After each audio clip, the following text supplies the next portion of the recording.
What's up guys, Brownie here and welcome to another build video in Raid Shadow Legends. The next one in this series is my Crimson Helm. I am such a fan of this champion, one because I've had her very early on. She's a defense type, she hits really hard, she's got a very interesting kit, but more importantly she's got a decrease attack A1.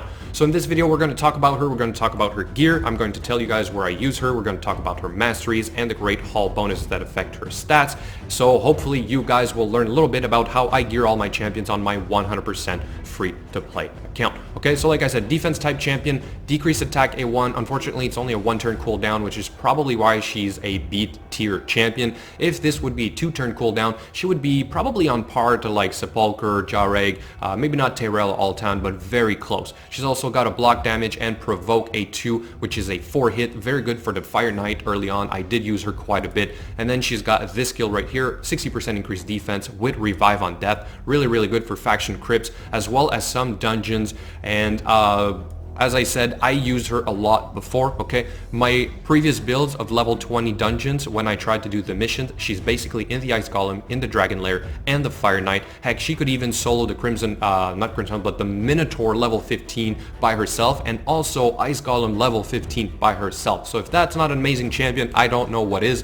And more recently though, I have been using her in the clan boss, okay? So a lot of you guys have been asking for some gameplay. I'm not showing my game. Then I tried it with you, it'll be too long. Instead, right before I asked this video right here, I had just finished building up my bulwark. The gear had not been optimized. So feel free to just browse through about 5 minutes and 40 seconds, okay, and just go on for about 2 minutes in here and you'll see basically all my results from my different runs after she was fine-tuned by Hell Hades. I tried her against the Ultra Nightmare, the Nightmare, and so on, but again, I think she doesn't shine on the Ultra Nightmare because she does not have a reliable decrease attack A1. Okay, so let's go into the gear.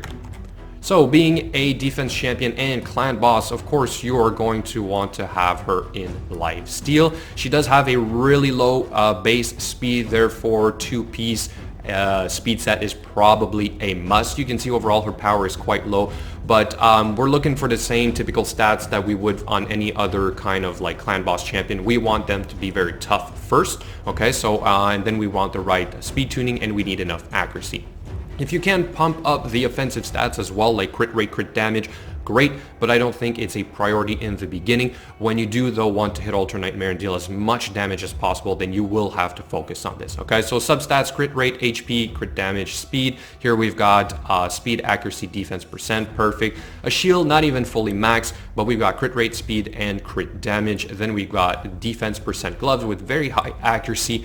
This could be maxed out, but you'll see that her total stats, I don't exactly need it right now. We've also got defense percent chest. Then we've got some speed boots with HP, and accuracy, flat defense ring, crit damage amulet, but hey, it had a lot of accuracy, and because of that I was able to make it work without an accuracy banner for now, because this had some nice stats on it, including speed as well as defense percent. And like I said, it's hard to get her speed just right because it's so low, but it's sitting at 172. All right, so 32,000 HP or just close to it, and then we've got 4,100 defense. This could be a lot higher. As you've seen, my chest is not maxed out, my shield's not maxed out, and the gloves are not maxed out.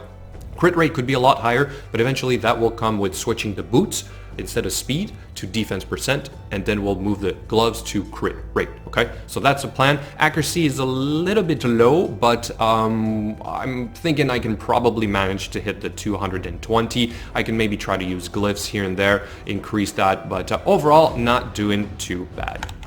Now let's look at her skills. Obviously they are all fully maxed out. I did this very early on. Like I said, I've been using her in the dungeons almost every single attempt to do the missions. She was in there, okay? She is so good, mainly because of this obviously, but also because of the provoke, which adds a lot of CC, and the block damage. She's also usually my last champion standing in the clan boss, which means it gives enough time for any residual poisons to tick.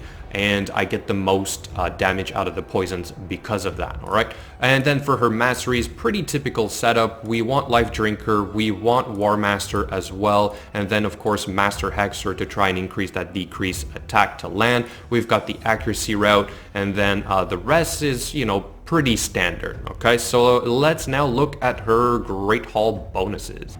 So it has not really changed since yesterday. Accuracy is maxed out. We've got some resist, doesn't really affect the clan boss performance, and I do not use her in the arena, but I do use Harvest Jack, which is why I'm putting this up. And then we've got some crit damage. This could be higher. Defense, this could be higher. Attack doesn't really matter, and then HP could be higher as well. I am currently in gold tier 4, so you do have to factor that in if you want to compare my stats with your stats. So plus 20% across the board. Almost in platinum today, not quite, but I do have a lot of tokens left to use. And finally, before I let you guys go, this is a champion that obviously I will use in the faction wars. That revive on death is really good, so it is something you may want to consider when you are trying to build a team for faction wars. Do bring a revive or revive on death. That will give you a higher chance of getting your 3 stars. Okay guys, that's gonna be it. Another quick build video update of my account. Again, 100% free to play, so this is by no means the best gear. The point of these builds is to show to you guys the fine balance between all of my champions on my account after 1 year of gameplay as a 100% free-to-play player. I know I say it a lot, but I want you guys to understand what I'm trying to do here, and then hopefully with me referring to the gameplay videos, you guys are able to see her in action. Alright, thank you so much, and I will catch you guys later.